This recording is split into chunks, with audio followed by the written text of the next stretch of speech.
네, 그러면 빅데이터 분석 방법에 대해서 우리 배워보도록 하겠습니다. 자, 우리 통계, 기계학습, 데이터 마이닝 이런 것들을 우리가 쭉 앞부분에서 부분 설명을 드렸는데요.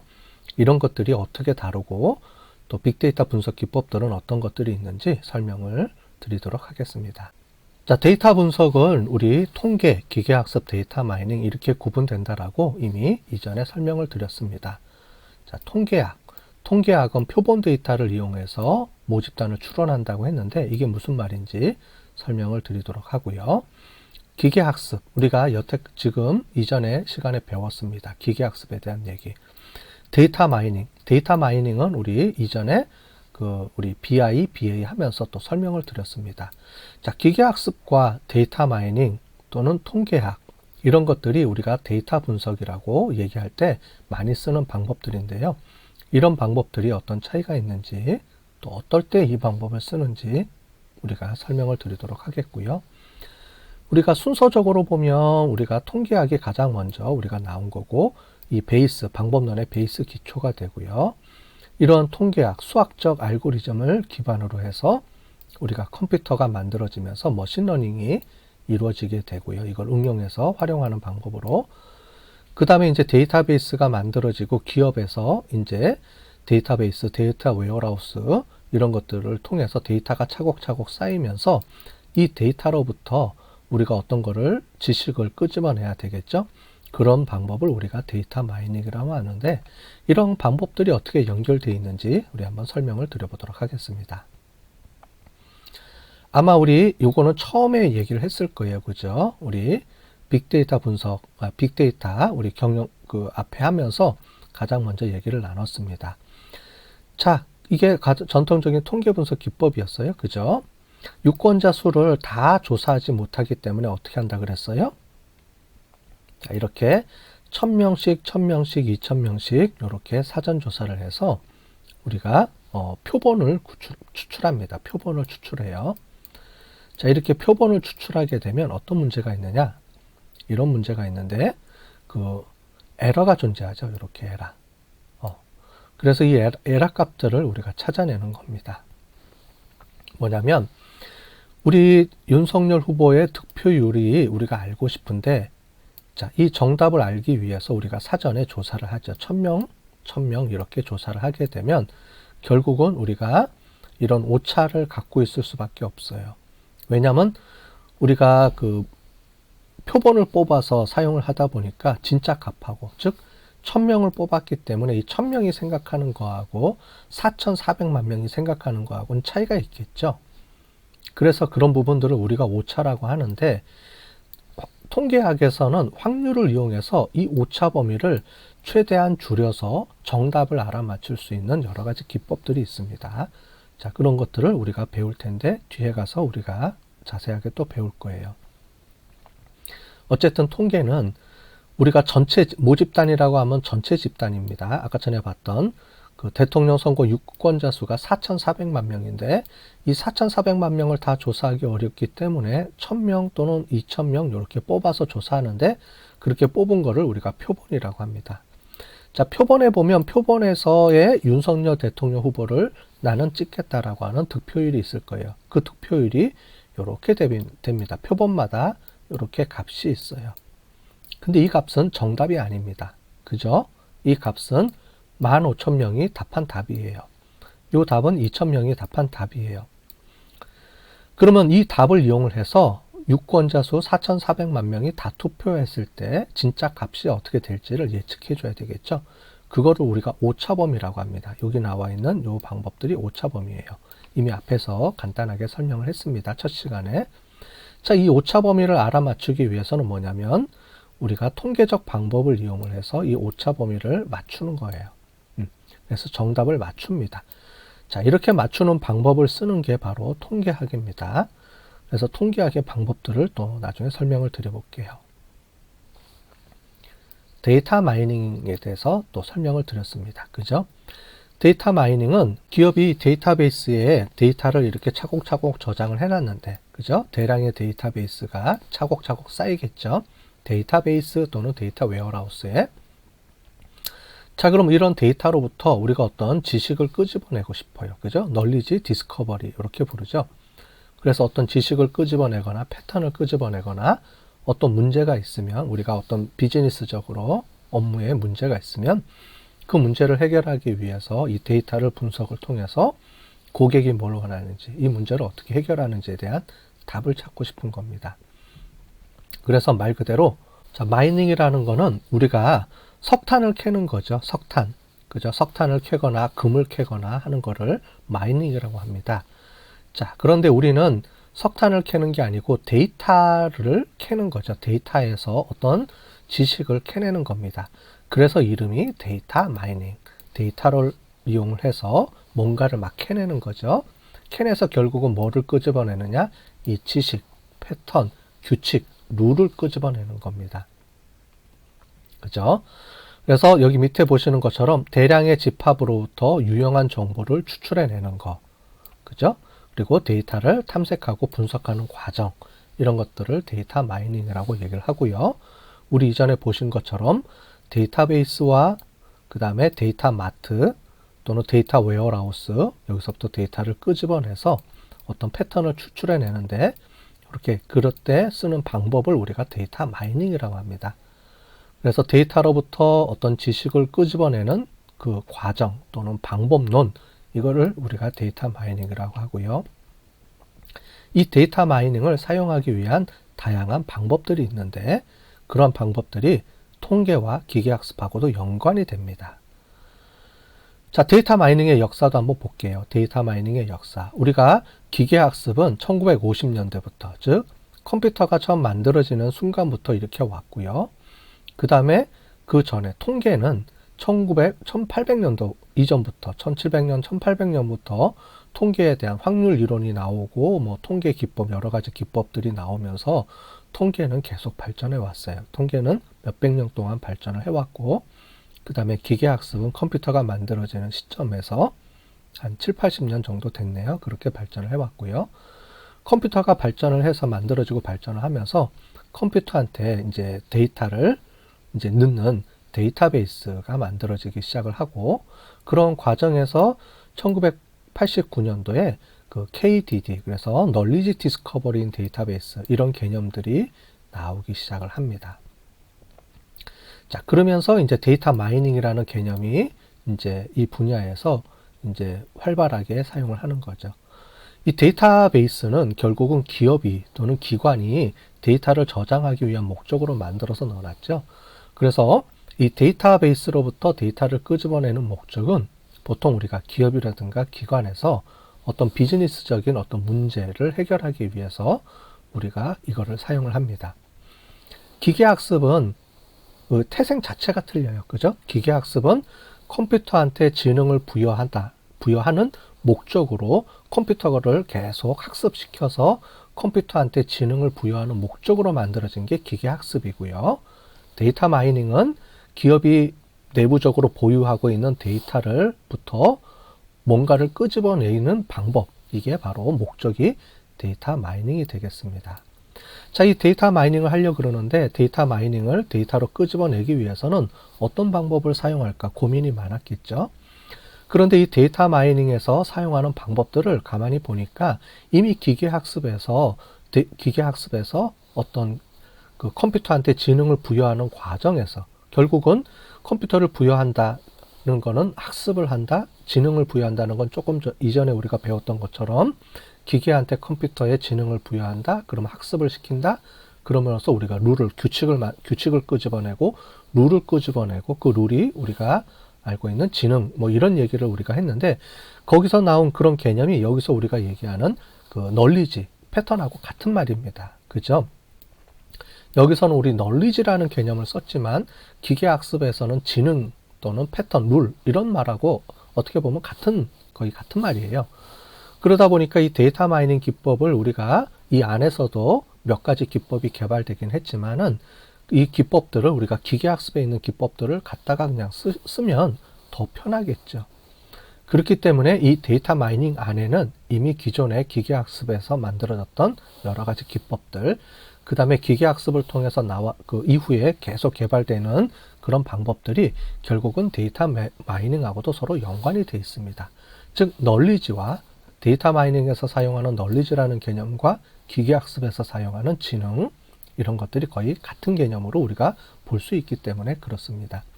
다만 기계학습은 인공지능 쪽으로 넘어가기 때문에 이미지라든가 이런 딥러닝 쪽으로 더 개발이 돼서 나갔지만은 이 데이터 마이닝 쪽에서 보면 딥러닝 쪽으로 굳이 안 나가더라도 기존의 데이터베이스는 정형화된 데이터만 들어가 있다 그랬죠. 거의 정형화된 데이터들이 들어가 있기 때문에 그 머신러닝만 갖고도 충분히 우리가 그 여러 가지 지식들을 끄집어낼 수 있어요. 그래서 실제로 요즘 그 방법론을 배울 때 데이터 마이닝에 대한 방법론과 기계학습의 방법론이 거의 일치합니다. 그래서 구분 없이 요즘은 사용을 해요. 다만 기계학습은 데이터 마이닝에서 사용하는 방법론보다는 좀 더 포괄적인 더 딥러닝 쪽으로 더 나아가서 우리가 그런 방법론들을 개발하는 쪽이 나왔다. 이렇게 보시면 되겠습니다.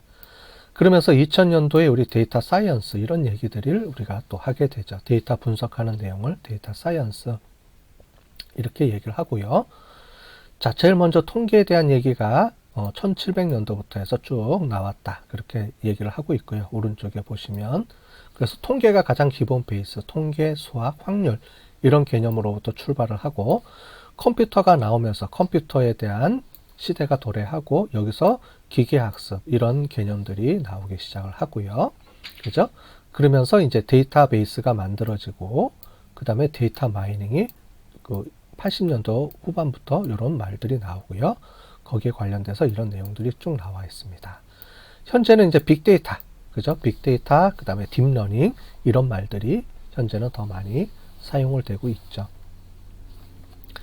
기계학습에 대한 내용은 슈퍼바이스드 러닝, 언슈퍼바이스드 러닝, 리인포스드 러닝 이런 얘기들을 하고 있는데 데이터 마이닝에 대한 관점에서는 디시전 트리, 클러스터링, 클래시피케이션 이런 얘기를 하는데 언슈퍼바이스드 러닝을 우리가 언슈퍼바이스드 러닝에는 우리 클러스터링, 그 다음에 패턴 분석 이런 것들을 우리가 쓰고요.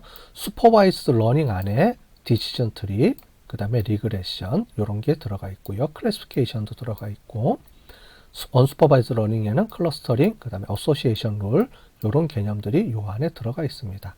그러니까 어떻게 보면 머신러닝에서 구분할 때는 슈퍼바이즈 러닝, 즉 지도학습, 언슈퍼바이즈 러닝, 비지도학습, 리인포스먼스 러닝, 강화학습 이렇게 부르고 그 다음에 데이터 마이닝은 디시전 트리 이렇게 불렀는데 요즘은 그렇게 안 부르고 이게 서로 혼용이 돼 있다. 아까 전에 제가 말씀드린 것처럼 혼용이 되어 있습니다. 이러한 방법론 하나하나가 결국은 요 안에 다 들어가 있습니다. 슈퍼바이스드 러닝의 클래시피케이션, 여기 보면 클래시피케이션 되어 있죠? 클래시피케이션이 되어 있고 요 클래시피케이션 안에 디시전 트리나 리그레션을 이용해서 클래시피케이션을 또 하는 겁니다. 자, 이런 관점에서 본다 그러면 우리가 크게 데이터 분석 방법을 이렇게 우리가 나눌 수가 있다고 봅니다.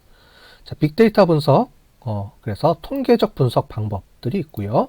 데이터 마이닝 분석 기법, 기계학습 분석 기법 이렇게 우리가 나눌 수는 있지만 실제로 이런 부분들이 서로 혼용이 돼서 쓰고 있다 이렇게 보시면 된다고 설명을 드렸습니다. 우리가 통계 분석에는 크게 기법이 차이 검정, 그래서 그룹 간에 어떤 차이가 있는지 없는지를 보는 방법과 관계 검정이라 그래서 둘 사이에 어떤 관계가 있는지를 보는 관점에서 크게 두 가지가 있고요. 자, 요거는 나중에 또 설명을 드릴게요. 데이터 마이닝은 지도 학습이 있고요. 그 다음에 비지도 학습이 있는데 지도 학습은 뭐냐면 결과가 정해져 있습니다. 아까 전에 개인지 고양인지를 맞춰라. 그러면 개다 고양이다 이렇게 정해져 있죠. 그래서 개인지 고양인지를 맞추는 겁니다. 그 다음에 내년도 GDP가 얼마냐 이걸 알아맞혀 달라. 그러면 내년도 GDP에 대한 거를 우리가 맞춰야 되겠죠. 그런 것처럼 목적 변수가 있어서 이 목적 타겟을 우리가 알고 이 타겟을 우리가 예측하기 위해서 우리가 룰을 생산해내는 거예요. 그게 바로 지도학습에 대한 개념이고요. 비지도학습은 목적 변수가 없습니다. 그래서 우리가 결과가 뭔지를 몰라요. 개냐 고양인지를 모르고 우리가 분석하는 방법이 있습니다. 자, 그럴 경우에 어떻게 하는지 한번 설명을 드리겠습니다. 자, 지도학습은 예측하는 게 있고요. 분류하는 게 있는데 예측하는 거는 결과 변수가 수치형 변수일 때 분류는 범주형 변수일 텐데 이 예측과 분류가 어떤 차이가 있는지 조금 이따 설명을 또 드리도록 하겠습니다. 그 다음에 기계학습 중에서 우리 그 데이터 마이닝에서는 안 쓰이는, 즉 정형화된 데이터 분석에서는 우리가 사용하지 않는 그런 방법들이 있는데요. 하나가 강화학습입니다. 강화학습이고 또 하나는 딥러닝, 이미지나 소리, 이런 부분들은 우리가 정형화된 데이터가 아니기 때문에 우리가 실제로 데이터베이스, DB에서 분석하지는 않죠. 그럴 경우에, 근데 우리가 실생활에서는 우리가 인공지능을 활용해서 많이 사용할 수가 있기 때문에 이런 부분들은 우리가 딥러닝으로 처리해주는 기법을 씁니다. 그 다음에 우리 강화학습 같은 경우에 예를 들어서 우리 알파고, 이런 것들이 바로 강화학습의 예거든요.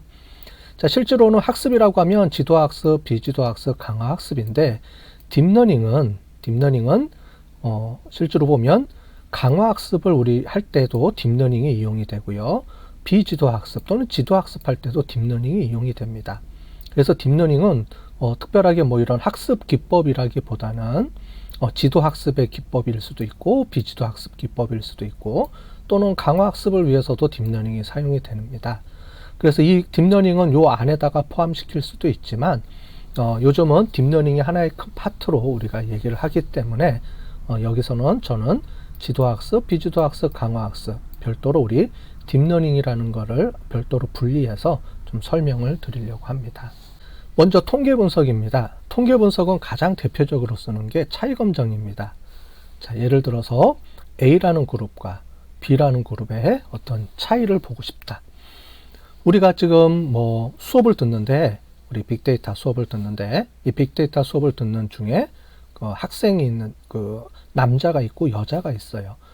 그러면 이제 중간고사 시험을 봤다. 그러면 중간고사 시험을 본 학생들의 남자들의 중간고사 점수와 여자들의 중간고사 점수가 차이가 있느냐 없느냐, 이런 걸 우리가 보고 싶을 때 과연 차이가 있다 없다, 이거를 분석할 때 쓰는 게 차이 검정입니다.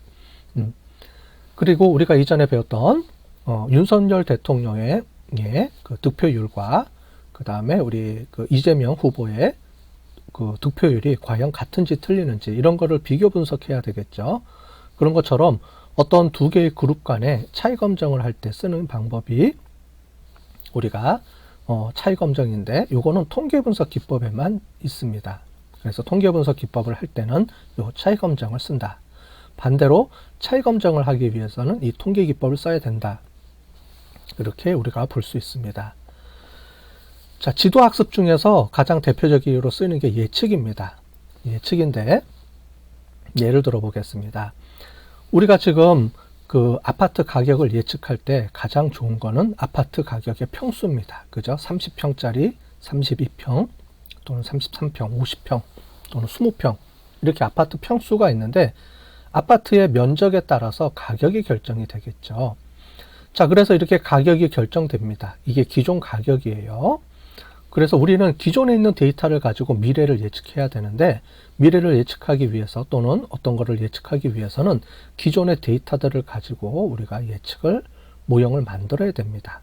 자, 그러면 면적이 있을 거예요. 면적이 이렇게 돼 있습니다. 만약에 9평방미터일 때, 면적일 때 가격은 14만 불 이렇게 돼 있다. 자, 그러면 이렇게 우리가 볼 수 있죠. 한국 돈으로 따지면 한 14억, 16억, 7억 요 정도 되겠네요. 예, 이렇게 됩니다. 자, 이런 식으로 우리가 가격이 쭉 매겨져 있을 거예요. 그죠? 이러한 많은 데이터들이 있는데 이런 많은 데이터들을 쭉 이용을 해가지고 우리가 예측을 할 때 하나의 우리가 예측선을 하나 구합니다. 왜냐면 자, 만약에 여기 있을 경우에 우리가 6.6 정도 되겠네요. 6.6 정도 면적이 된다. 그러면 여기 가격이 아무것도 없죠. 그런데 우리는 예측할 수가 있습니다. 어떻게 예측하냐면 기존에 우리가 알고 있는 이런 데이터들을 이용해서 우리가 하나의 일종의 예측 모델 선을 하나 만듭니다. 이거를 나중에 우리가 배우겠지만 회귀직선이라고 부릅니다. 회귀직선. 이런 회귀직선을 구해서 우리는 기존에 있는 알려진 이 데이터, X로 표시되어 있는 이런 데이터를 가지고 우리 1년에 이렇게 예측 모델인 요 파란 선을 구하게 되면 이 파란색 선을 이용을 해서 우리가 전혀 모르는 다른 값들도 예측을 할 수가 있습니다. 만약에 여기 있는 값이 얼마다? 그러면 여기는 실제로는 데이터가 없지만 우리가 예측한 이 모델에 의하면 이 정도 될 것이다. 우리가 예측을 할 수가 있죠. 자, 그래서 기존에 있는 이 그 면적과 가격이라는 두 가지의 데이터를 우리가 알고 있는 데이터들을 이렇게 그 분석을 해서 그래서 하나의 우리가 예측선을 찾아내는 거, 이런 모델들을 우리가 하는데, 자, 여기서 왜 지도학습이라고 부르냐면, 지도학습은 결과를 알고 결과를 우리가 이용을 해서 모델을 만드는 방법이라 그랬습니다. 자, 그래서 우리가 결과를 알고 있죠. 왜냐하면 아까 전에 보신 것처럼 9평방미터일 때 보니까 14만 불 이렇게 데이터가 있습니다. 이거는 기존 현재 주택 데이터들입니다. 그래서 이렇게 X로 표시된 많은 데이터들이 있는데, 실제로는 빅데이터니까 우리나라에 있는 모든 데이터들을, 주택 데이터들을 이렇게 갖다 놓으면 더 정확하게 우리가 예측 모델을 만들 수가 있죠. 자, 이거는 미국 데이터이기 때문에 이렇게 나와 있습니다. 자, 이렇게 돼서 지도학습. 우리는 가격을 알고 있습니다. 이 가격이 결과 변수죠. 그죠? 그래서 이렇게 결과 변수들이 쭉 묶어서 이 결과 변수들을 알고 있습니다. 그래서 지도학습이라고 부르는데, 이 결과 변수가 연속적인 값입니다. 아파트 가격은 그러니까 0원부터 시작해서, 0원이라는 거는 그렇지만 몇 천만 원부터 몇십억까지 이렇게 쭉 아파트 가격이 있겠죠. 물론 평수에 따라서 조정이 되겠습니다. 그래서 평수에 따라서 이렇게 조정이 되는데, 결과값이 이렇게 수치형 변수, 즉 연속적인 결과값을 쭉 갖고 있을 때 우리가 예측한다, 예측 모델이라고 부릅니다. 이 결과값들을 알아맞혀야 되죠. 그래서 지도학습은 우리가 결과 변수를 알고 있고, 이 결과 변수가 그 수치형 변수일 때 이 데이터를 이용해서 우리가 이렇게 파란색의 예측 모델을 만드는 그런 분석 기법을 지도학습 분석 기법 이렇게 얘기를 하고요. 지도학습 분석 기법에 다양한 분석 기법들이 있는데 뒤에 가서 또 설명을 드리겠습니다. 자, 지도학습은 이렇게 결과를 알고 있다. 그 결과가 수치형 변수일 때 예측 모형이다. 이렇게 우리가 이해하시면 되겠습니다. 자, 그런데 지도학습에 다른 기법이 있습니다. 분류 모형이라는 게 있는데, 분류 모형, 즉 예측 모형이 있고 분류 모형이 두 가지가 있습니다. 근데 이 분류 모형이라는 게 뭐냐 한번 보면, 자, 우리 결과 변수인데, 자, 이거는 유방암 진단입니다. 그래서 유방암 세포를 우리가 조직 검사를 해서 유방암인지 아닌지를 우리가 맞추는 건데, 그 혹이 있더라도 이 혹이 양성인 게 있어요. 섬유종이라고 우리가 부르는데, 양성이 있는데 이거는 암이라고 부르지가 않고 그냥 혹이라고 우리가 보시면 되겠죠. 자, 그런데 악성이 있어요. 악성이 이게 우리가 암이라고 부르는 겁니다. 이게 우리가 심각한 무서운 이제 거죠. 그래서 악성인 그 유방암 진단을 받으면 이제 우리가 이제 수술도 해야 되고 어려워지죠. 자, 그런데 거기에 진단을 하는데 가장 중요한 게 이 세포 종양의 크기입니다. 이 튜머의 크기가 중요한데, 이 크기가 일정 수준을 벗어나느냐 안 벗어나느냐에 따라서 우리가 암인지 또는 양성인지, 일반 그냥 그 종양인지 우리가 알 수가 있겠죠. 자, 한눈에 보더라도 우리가 밑에가 파란색이 이렇게 양성 반응을 불러온 그런 내용이고요. 위에가 악성입니다. X로 이렇게 표시했는데, 우리가 X는 1이라고 보시면 되겠습니다. 요거는 0이라고 보는데, 이 0은 양성, 위에는 악성입니다. 자, 우리는 결과 변수가 알아맞혀야 되는 게 우리가 악성인지 또는 양성인지 이거를 알아맞추는 거예요. 우리가 앞에 보시면 가격은 우리가 뭐 1억, 2억, 3억, 4억, 5억, 6억 해서 값이 우리가 연속적인 값을 갖는데, 자, 이렇게 우리가 우리가 분석하는 모델 중에는 결과값이 0과 1인지 우리가 알아맞혀야 되는 경우가 있습니다. 그죠? 이것처럼 우리가 A냐, B냐 이렇게 알아맞추는 거죠. 말하자면 은행 같은 경우에는 도산이냐 아니냐. 은행에 누가 대출을 하러 왔어요. 그러면 이 기업이 도산할 것인지 안 할 것인지 이거를 알아맞혀야 되는 경우도 있겠죠. 그죠? 그런 것처럼 우리가 예측하는 모델 중에는 이렇게 어떤 값을 예측하는 모델도 많지만, 실제로 이렇게 분류하는 모델도 되게 많습니다. 많이 사용을 해요. 자, 그래서 이렇게 분류하는 모형인데 결과값이 0과 1로 이렇게 연속적인 값이 아닌 두 가지 딱 값을 갖는 겁니다. 자, 이렇게 우리가 A냐 B냐 이렇게 나타내는 것을 우리가 범주형 변수라고 합니다. 범주형 변수라고 하는데 이러한 범주형 변수일 때는 우리가 지도학습이지만 분류 모형이다 이렇게 나눕니다. 자, 지도학습은 결과를 알고 있다 그랬죠? 근데 우리는 결과는 양성인지 음성인지 이미 알고 있습니다. 즉 크기가 이렇게 될 때는 양성이고요. 크기가 이렇게 클 때는 음성입니다. 이게 크기입니다. 이게 6.25, 630 이렇게 넘어가면 요 정도 되겠네요. 요 정도 넘어가면 우리가 알 수가 있죠. 확실한 거는 요 부분입니다. 요 파트는 확실하게 우리가 악성이고 요 파트는 우리가 양성인데 요 부분이 중간 부분이 좀 애매하죠. 중간 부분이 좀 애매한 부분이 있습니다. 자, 어쨌든 분류 모형은 지도학습인데 지도학습 결과를 알고 있는데 그 결과가 0과 1 이렇게 범주형 변수일 때는 우리가 분류 모형. 앞에서 본 것처럼 연속적인 값을 이용해서 이 값을 알아맞추는 것은 예측 모형. 이렇게 크게 나눠집니다. 어쨌든 두 개 다 우리가 결과를 알고 우리가 이 결과를 예측하는 모델을 만드는 거예요. 자, 그런데 기존에 우리가 이런 회기직선을 그린다고 해봅시다. 좀 지워볼게요. 이런 회기직선으로 우리가 알아맞춘다고 해봅시다. 자, 우리 아까 전에 이미 이전에 배웠던 모형을 통해서 이 회기직선을 이용해서 알아맞추면 특정하게 우리가 이렇게 반을 가지고 쪼갭니다. 반 0.5 해서 이 정도 크기를 가지고 알아맞혀야 되는데 만약에 이 값들이 이렇게도 우리가 쪼개집니다. 이 값이 이런 값들이 나옵니다. 이런 값들이 나오면 값이 엄청 조정이 되죠. 이만큼 조정이 돼요. 이 값에 따라서. 자, 그런데 자세히 보시면 이 뒤쪽 어떤 일정 크기를 넘어가게 되면 우리는 이 시계에 영향을 미쳐서는 안 돼요. 예측하는 모델에. 즉 뒤에 이런 변수들이 많으면 많을수록 우리가 이런 일반 우리가 직선을 가지고 구하게 되면 이 모형이 많이 틀리게 됩니다. 자, 이거를 우리가 알아맞추기 위해서는 이 모형을 조금 바꿔야 됩니다. 어떻게 바꾸냐면 이런 식으로 바꿔줘야 돼요.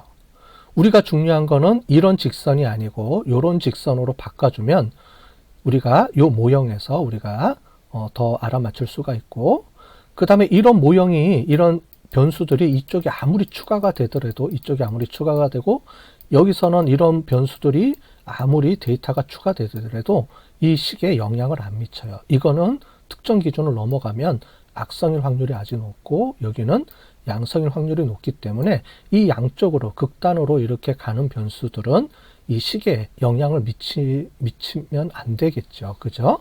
중요한 건 요 파트, 중간에 있는 파트가 제일 애매하고 중요한 거니까. 그래서 기존에 있는 이런 식을 이런 식으로 바꿔주면 되는데 이 식은 기존에 요 식이 있는데 요 식을 이런 식으로 변형을 합니다.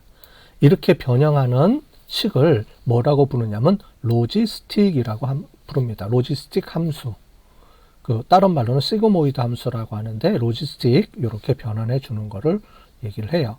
그래서 지금 보는 이 모형을 아까 전에 우리가 회기직선인데 로지스틱으로 변환한 회기직선, 그래서 로지스틱 리그레션 이렇게 우리가 부릅니다. 자, 어쨌든 이런 모형들이 많이 있습니다. 그래서 이런 모형들도 우리가 한번 보도록 하겠습니다.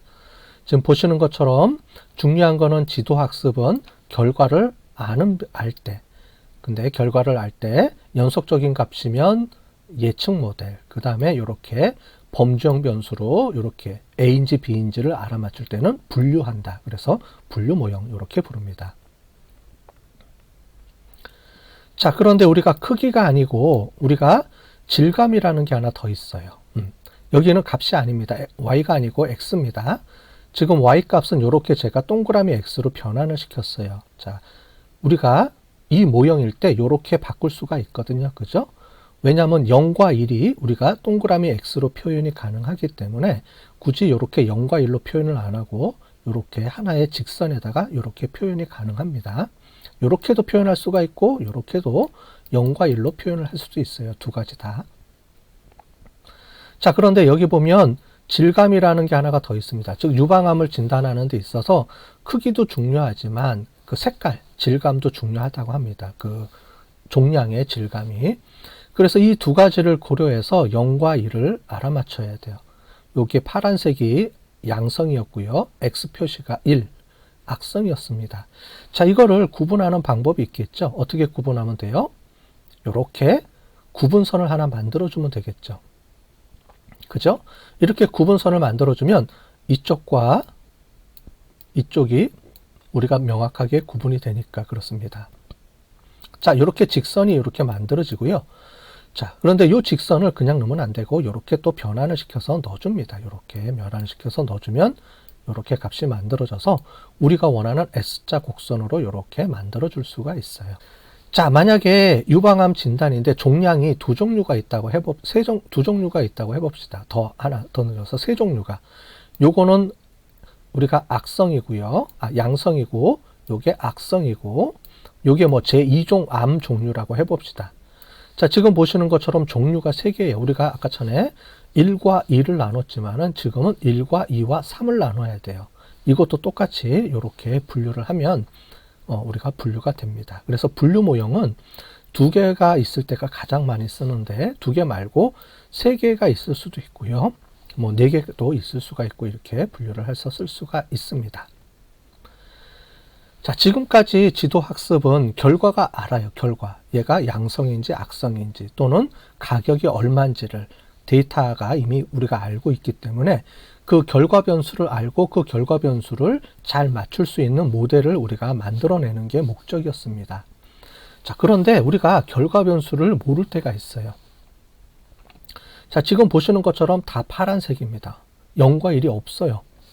그런 경우가 많이 있겠습니다. 언제 많이 있냐면 우리가 고객 정보를 할 때 고객 정보만 알고 있지 이 고객이 어떤 고객인다라는 걸 우리는 모릅니다.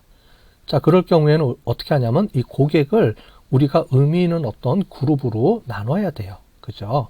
자, 지금도 보면 전부 다 동그라미입니다. 그 결과 변수가 몰라요. 그렇지만 우리가 이 데이터에 흩어진 정도를 가지고 어떻게 우리가 알 수 있냐면 요렇게 이렇게 그룹이 묶이겠구나. 그죠? 이거를 우리가 알 수 있습니다. 제일 좋은 거는 결과를 이렇게 알고 있을 경우에는 우리가 분석하는데 정확하게 분석할 수 있기 때문에 아주 좋겠죠. 그런데 결과를 모른다고 해서 분석을 못하는 게 아니고 결과를 몰라도 이거를 우리가 임의대로 이런 식으로 그룹핑이 형성이 되겠구나. 우리가 이거를 보고 우리가 나눠줄 수가 있어요. 그죠? 이런 걸 우리가 클러스터링, 그룹핑 한다. 그래서 클러스터링이라고 하고 그 기업에서는 언제 많이 쓰냐면 소비자들을 이렇게 분류할 때 소비자들을 이게 A클래스 소비자, B급, C급 이렇게 고객을 분리해서 할 때나 아니면 A 고객은 무엇을 좋아하는 고객, B 고객은 무엇을 좋아하는 고객 이런 식으로 고객을 우리가 세그멘테이션이라고 하는데 경영학적 용어로는 이렇게 세그멘테이션 할 때 쓰는 게 바로 이런 비지도 학습 방법을 씁니다. 자, 이런 경우도 많이 있겠죠. 자, 그래서 우리가 지도학습은 우리가 결과 변수를 알고 우리가 그거를 알아맞추는 모델을 만들 때 지도학습 방법을 쓰는 거고 결과 변수가 모르더라도 우리가 비지도학습을 통해서 이런 식으로 그룹핑을 하거나 다양하게 우리가 학습을 이용해서 모델을 만들어낼 수가 있습니다. 이 자세한 거는 뒤에 가서 또 설명을 드리도록 할게요. 그 다음에 강화학습이라는 게 있습니다. 강화학습, 큐러닝이라고 하는데 이렇게 얘기를 합니다. 우리가 바둑을 두듯이 또는 우리가 게임을 할 때 여러분들이 아마 게임 초보자라고 해봅시다. 그럼 처음에 게임 레벨 1을 깨는데 많이 힘들 거예요. 이렇게도 해보고 저렇게도 해보고 막 부딪히면서 처음에 시도했는데 안 되면 다른 방법도 시도하고 그 다음에 시도하면서 시간을 많이 들여서 학습을 하게 되면 여러분들이 레벨이 쭉쭉쭉쭉 올라가면서 어려운 게임도 레벨까지 올라가게 됩니다. 그런 것처럼 컴퓨터도 학습을 그렇게 시키는 거예요. 뭐냐면 우리가 어떤 목적이 있습니다. 목적. 이 목적에 맞게끔 여기서부터 출발을 해서 여기까지 가는 거예요. 그러면 이 컴퓨터한테 요 로봇이라고 하는데 이걸 에이전트라고 합니다. 어떤 에이전트가 있으면 이 에이전트가 여기까지 가는 거를 스스로 학습하게 합니다. 자, 그럼 어떻게 되냐면은 요렇게 가다가 요렇게 가서 여기가 함정이 있어요. 함정에 빠지면 어떻게 되냐면 마이너스 1점을 줍니다. 너 잘못 갔으니까 마이너스 1점. 자, 요렇게 가는데 못 가요. 그죠? 여기도 마이너스 1점. 뭐 이런 식으로 해서 가장 좋은 모델을 이렇게 만들어내는 겁니다. 그래서 여기서 출발을 해서 이렇게 가는데, 여기서 출발을 해서 요렇게 가거나 요렇게 가거나 뭐 요렇게 가거나 요렇게 가는데, 요렇게 각각에 갈 때마다 여기다가 플러스 1점을 주고 여기는 마이너스 1점을 줘서 마이너스 1점으로 가게 되면 그 다음에는 안 가게 되겠죠. 이거를 수없이 많이 반복을 하는 겁니다. 학습이라는 거니까 결국은. 그래서 어떤 목적을 주어지고 여러 가지 상황을 주어지고 이 목적을 달성을 하면 가는 길에 달성을 할 때마다 플러스 점수를 줘서 좋은 길로 우리가 알아맞혀서 가는 거예요. 처음에 시도할 때는 지금 이렇게 아까 전에 봤던 요 모델이 이런 모델인데 이렇게 시도를 하게 되면 여기가 목적입니다. 여기는 못 가는 길이고 여기가 아까 전에 마이너스 1점을 주는 곳이죠. 여기가 함정이 있었으니까. 그래서 스타트할 때는 전부 다 제로부터 시작을 합니다. 자, 그런데 가면 여기 플러스 1점, 마이너스 1점 이렇게 주겠죠. 그러면서 계속 가면서 여기가 여기로 갈 때 점수를 더 높게 주고 이런 식으로 계속 반복을 해주면 이렇게 최종 결과 값이 나와서 여기 보면 이쪽으로 갈 때 이쪽으로 가는 것보다는 이쪽으로 가는 게 더 점수가 높죠. 그러면 일로 안 가고 아마 일로 갈 거예요. 이런 식의 루트를 타겠죠. 그죠? 아까 전에 그 에이전트가. 이런 식으로 우리가 이거를 계속 반복합니다. 반복 한 번, 반복 두 번 해서 쭉 해서 100번 이렇게 반복하면 경위에 따라서 이렇게 수치를 주어지고요. 거기에 따라서 이제 여러 가지 환경까지 고려해주면 더 복잡한 모형을 이렇게 우리가 만들어낼 수가 있습니다. 자, 이런 거를 우리가 강화 학습이라고 얘기를 합니다. 그래서 학습은 세 가지 종류가 있습니다. 그래서 처음에 봤던 내용을 다시 한번 이렇게 쭉 정리해 보면 이렇게 돼 있고요. 자, 이런 분석 기법을 실제로 분석할 수 있는 방법론들이 여기 나와 있습니다. 자, 이런 방법들이 되게 많죠. 그죠? 그래서 빅데이터 분석에 통계 검정이 있는데 통계는 우리가 차이 검정이 있고요. 관계 검정이라는 게 있다 그랬습니다. 그죠? 차이 검정, 관계 검정. 차이 검정은 t-테스트, 아노바 이런 분석 기법이 있고요. 그 다음에 관계 검정에는 상관 분석, 회계 분석 이런 분석들이 있고요. 그 다음에 지도 학습이 있습니다. 지도 학습, 비지도 학습이 있는데 지도 학습은 예측 모형, 분류 모형이 있다 그랬죠. 지도 학습 예측 모형에는 우리 회계 분석, 그 다음에 앙상블, 신경망, 우리 이전에 배웠죠. 기계학습, 인공지능과 기계학습할 때 기계학습의 대표 모델로 우리 신경망 모델이 있다 그랬는데 그거 말고도 K-근접 이웃 기법, 서포트 벡터 머신 이런 내용들이 쭉 있습니다. 그래서 이런 많은 분석 기법들이 있는데 실제로 그런데 자세히 보시면 다 해봐야 우리가 20개가 안 됩니다. 이 20개를 이용을 해서 여러분들이 우리가 경험해서 만약에 직장에서 일을 하면서 겪게 되는 다양한 문제들이 있죠. 그런 문제들은 이 20개 정도 기법을 이용해서 다 해결이 가능합니다. 그러니까 여러분들이 일을 하면서 겪는 모든 문제들 중에서 이 20개를 다 이용해서 해결할 수 있으면 이 20개 모델이 결코 많은 게 아니죠. 그리고 이 20개 모델은 각각 목적이 있어요. 그래서 이럴 때는 이 모델, 또 이럴 때는 이 모델.